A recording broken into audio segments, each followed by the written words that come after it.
नमस्कार, आदाब सामीन। जिंदगी की भागम भाग इस चिलचिलाती धूप में मैं प्रीत लेकर हाजिर हूँ राहत के चंद पल, कुछ ऐसी कहानियों के रूप में जिनमें आप खुद से मिलेंगे।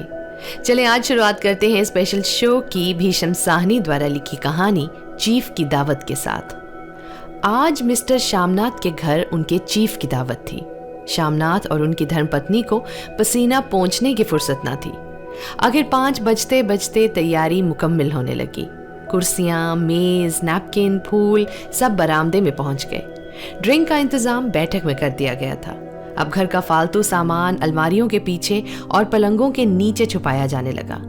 तभी श्यामनाथ के सामने एक अड़चन खड़ी हो गई। व्हाट अबाउट मम? माँ का क्या होगा? इस बात की ओर तो उनका और उनकी कुशल गृहिणी का ध्यान ही नहीं गया था। श्रीमती जी भी काम करते करते ठहर गई और थोड़ी देर तक सोचने के बाद बोली, इन्हें पिछवाड़े इनकी सहेली के घर भेज दो, रात भर बेशक वहीं रहें, कल आ जाएं। श्यामनाथ सोचने लगे और फिर सर हिलाकर बोले, नहीं, मैं नहीं चाहता कि उस बुढ़िया का आना जाना फिर से शुरू हो जाए। पहले ही बड़ी मुश्किल से बंद किया है। माँ से कहें कि जल्दी ही खाना खाकर शाम को अपनी कोठरी में चली जाए। मेहमान तो कहीं 8 बजे आएंगे ना, इससे पहले तो वो अपना काम निपटा ही लेगी। सुझाव ठीक था, दोनों को पसंद आया। मगर फिर श्रीमती जी बोली, और जो वो सो गई, नींद में खर्राटे लेने लगी, तो साथ ही तो बरामदा है जहां लोग खाना खाएंगे।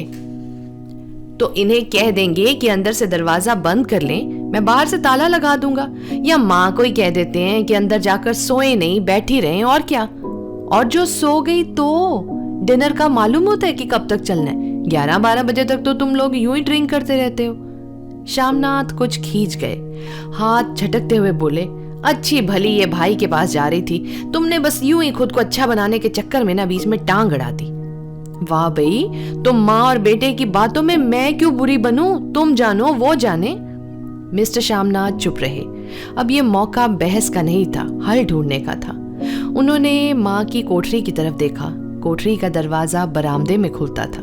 बरामदे की ओर देखते हुए झट से बोले, अच्छा मैंने सोच लिया। और उन्हीं कदमों माँ की कोठरी की बाहर जाकर खड़े हो गए। माँ दीवार के साथ एक चौकी पर बैठी थी, दुपट्टे में मुंह लपेटे माला जप रही थी।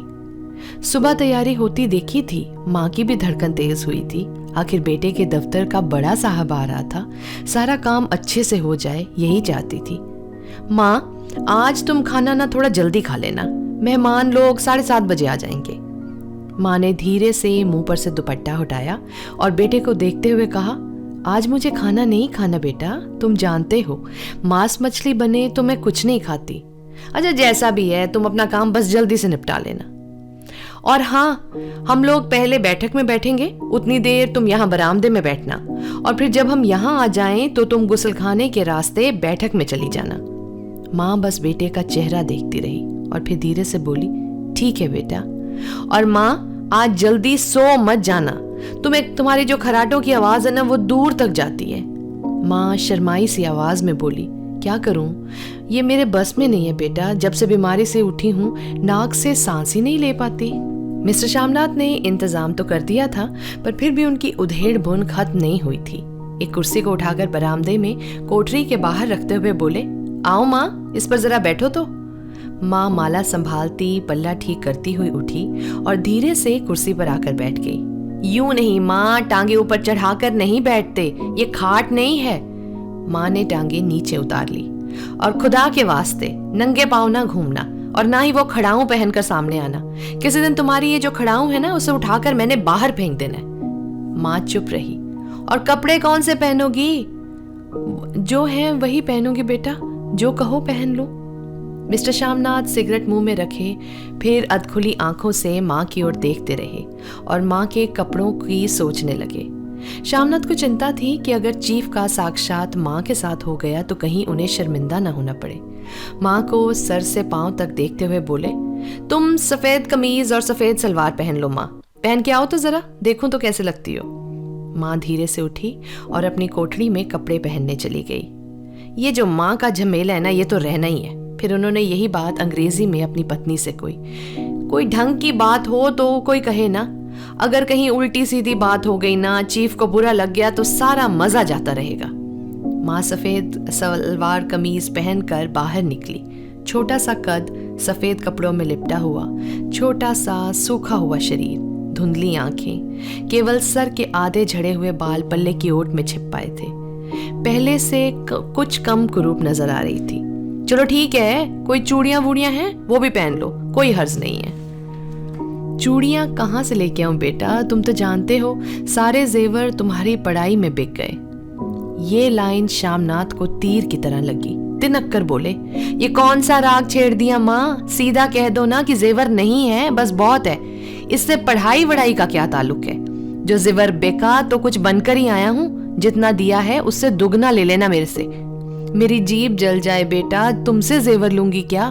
मेरे मुंह से तो यूं ही निकल गया, जो होते तो लाख बार पहनती। अच्छा 5:30 बज चुके थे। श्यामनाथ जाते हुए माँ को फिर से एक बार हिदायत करते हुए बोले, माँ रोज की तरह गुमसुम बनकर ना बैठी रहना। अगर साहब इधर आ निकलें और कोई बात पूछें तो ठीक तरह से उनकी बात का जवाब देना। मैं ना पढ़ी ना लिखी बेटा, मैं क्या बात करूंगी? तुम कह देना माँ अनपढ़ है, कुछ जानती समझती नहीं, वो नहीं पूछेंगे। 7 बजते बजते माँ का दिल धक धक करने लगा। अगर चीफ सामने आ गया और उसने कुछ पूछ लिया तो वो क्या जवाब देगी? अंग्रेज हो को तो दूर से देखकर ही वो घबरा जाती थी, ये तो अमरीकी था, ना मालूम क्या पूछे, मैं क्या कहूंगी? माँ का जी चाहा कि चुपचाप पिछवाड़े विधवा सहेली के घर चली जाए, मगर बेटे के हुक्म को कैसे टाल सकती थी। चुपचाप कुर्सी पर टांग लटकाए वहीं बैठ गई। श्यामनाथ की पाठी सफलता के शिखर चूमने लगी और इसी रौ में पीते पिलाते रात के 10:30 बज गए। वक्त गुजरते पता ही न चला। आखिर सब लोग अपने अपने गिलासों में से आखिरी घूंट पीकर खाना खाने के लिए उठे और बैठक से बाहर निकले। आगे आगे श्यामनाथ रास्ता दिखाते हुए और पीछे पीछे चीफ और बाकी के मेहमान। बरामदे में पहुंचते ही श्यामनाथ सहसा ठिठक गए। जो दृश्य उन्होंने देखा, उनकी टांगें लड़खड़ा गई। बरामदे में एन कोठरी के बाहर माँ अपनी कुर्सी पर ज्यों की त्यों बैठी थी, मगर दोनों पांव कुर्सी की सीट पर रखे हुए थे और सर दाएं से बाएं और बाएं से दाएं झूल रहा था। मुंह से लगातार खराटे की आवाजें आ रही थी। श्यामनाथ का मन चाहा कि माँ को धक्का देकर उठा दे और उन्हें कोठरी में धकेल दे, मगर ऐसा करना संभव नहीं था। चीफ और बाकी के मेहमान जो पास खड़े थे, माँ को देखते ही देसी अफसरों की पत्नियां हंस दी और इतने में चीफ ने धीरे से कहा, पुअर डियर। माँ हड़बड़ाकर उठ गई। सामने खड़े इतने सारे लोगों को देखकर ऐसे घबराई कि कुछ कहते ना बना। उनके पांव लड़खड़ाने लगे, हाथों की उंगलियां थर थर कांपने लगी। माँ तुम जाकर सो जाओ, तुम क्यों इतनी देर तक जाग रही थी? और खिसियाई हुई नजरों से श्यामनाथ चीफ के मुंह की ओर देखने लगे। चीफ के मुंह पर मुस्कुराहट थी। वो खड़े खड़े बोले, नमस्ते, और चीफ ने अपना दायां हाथ मिलाने के लिए आगे बढ़ाया। माँ और भी घबरा गई। माँ हाथ मिलाओ, पर हाथ कैसे वो मिलाती? दाएं हाथ में तो माला थी। घबराहट में माँ ने बायां हाथ साहब के दाएं हाथ में रख दिया। श्यामनाथ दिल ही दिल जल उठे। देसी स्त्रियां खिलखिलाकर हंसने लगी। यूं नहीं माँ, तुम तो जानती हो दायां हाथ मिलाया जाता है, दायां हाथ मिलाओ। मगर तब तक चीफ माँ का बायां हाथ ही बार बार हिलाकर कह रहे थे, हाउ डू यू डू? कहो माँ, मैं ठीक हूँ, खैरियत से हूँ।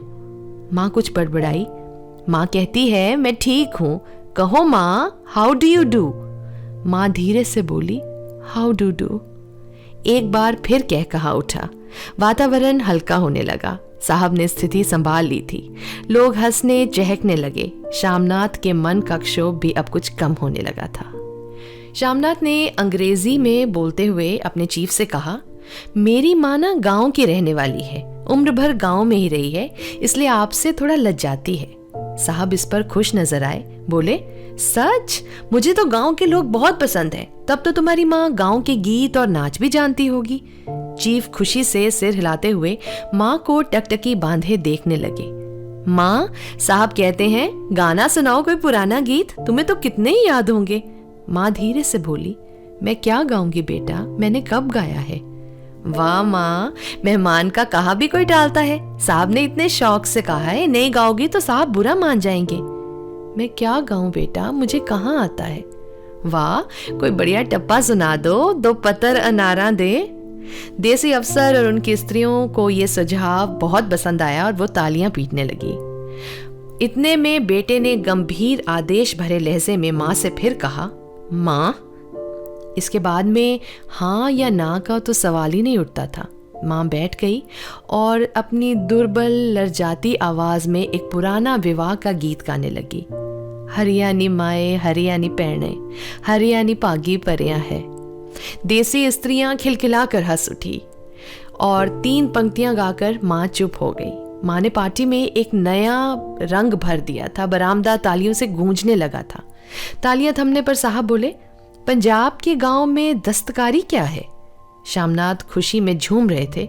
बोले, ओ बहुत कुछ है साहब, मैं आपको एक सेट उन चीजों का भेंट करूंगा, आप उन्हें देखकर खुश हो जाएंगे। मगर साहब ने सर हिलाकर अंग्रेजी में फिर पूछा, नहीं मैं दुकानों की चीज नहीं मांग रहा, पंजाबियों के घर में क्या बनता है, औरतें खुद क्या बनाती हैं? शामनाथ कुछ सोचते हुए बोले, लड़कियां गुड़िया बनाती हैं, औरतें फुलकारियां बनाती हैं। फुलकारी क्या? शामनाथ फुलकारी का मतलब समझाने की असफल कोशिश करने के बाद माँ को बोले, क्यों माँ, कोई पुरानी फुलकारी घर में है क्या? माँ चुपचाप अंदर गई और अपनी फुलकारी उठा लाई। साहब बड़ी रुचि के साथ फुलकारी को देखने लगे। पुरानी फुलकारी थी, जगह जगह से उसके तागे टूटे हुए थे, कपड़ा फटने लगा था। साहब ने जो उनकी रुचि थी उसको देखकर शामनाथ बोले, ये फटी हुई है साहब, मैं आपको नई बनवा दूंगा, माँ बना देगी। क्यों माँ, साहब को फुलकारी बहुत पसंद है, इन्हें कैसी फुलकारी बना दोगी ना? माँ चुप रही, फिर डरते डरते धीरे से बोली, अब मेरी नजर कहाँ है बेटा, बूढ़ी आंखें कहाँ देखेगी? मगर माँ का वाक्य बीच में ही तोड़ते हुए शामनाथ साहब को बोले, वो जरूर बना देगी, आप उसे देखकर खुश हो जाएंगे। जब मेहमान बैठ गए और माँ से सबकी नजरें हट गई तो माँ धीरे से कुर्सी से उठी और सबकी नजरें बचाती हुई अपने कोठरी में चली गई। मगर कोठरी में बैठने की देर थी कि आंखों से छल छल आंसू बहने लगे। दुपट्टे से बार बार उन्हें पोंछती, पर वो बार बार उमड़ आते, जैसे बरसों का बांध तोड़कर उमड़ आए हों। माँ ने बहुतेरा दिल को समझाया, हाथ जोड़े, भगवान का नाम लिया, बेटे के चिरायु होने की प्रार्थना की, मगर आंसू बरसात के पानी की तरह जैसे थमने का नाम ही नहीं ले रहे थे। इतने में माँ की कोठरी का दरवाजा जोर से किसी ने खटखटाया। माँ दरवाजा खोलो।